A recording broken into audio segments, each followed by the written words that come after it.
पद्मश्री जो सन्मानित अत्युच्च असा सन्मान या देशाला दिला जातो, त्याच्यातलेच एक पद्मश्री माननीय रवींद्रजी पतंगे सर आज आपल्यामध्ये उपस्थित आहेत. त्यांचे शब्दसुमनांनी स्वागत करतो आणि मी नेहा विराज हितोळे हिला विनंती करतो की त्यांचा सविस्तर परिचय करूया. नमस्कार, मी नेहा शितोळे. आपल्या सर्वांचं खूप खूप मनापासून स्वागत.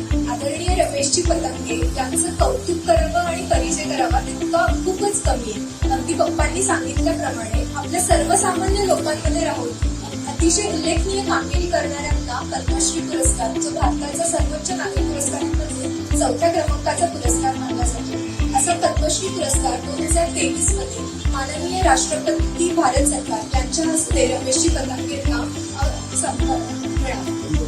अशा रमेशजी पतंगेंची मी थोडक्यात आपल्या सर्वांना ओळख करू.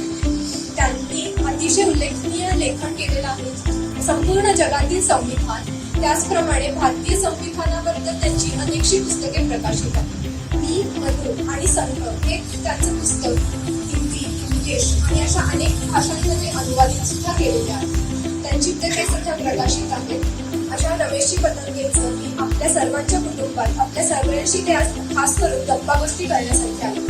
तर गप्पा गोष्टी काय, कशासाठी? आपल्या सर्वांना, आपण सामान्य लोक, आपल्याला आपलं संविधान, जगातलं संविधान किंवा अशा अनेक गोष्टी असतात ज्या आपल्याला संपूर्णतः ज्ञात नसतात. तर अशा गप्पा गोष्टी तुमच्या मनातील, आपल्या सर्वांच्या मनातील प्रश्न आज आपण त्यांना मनमोकळेपणाने विचारू शकतो आणि त्यांच्याशी आपला संवाद अधिक छान करू शकतो. यासाठी आपल्या सर्वांचं हार्दिक स्वागत करतो.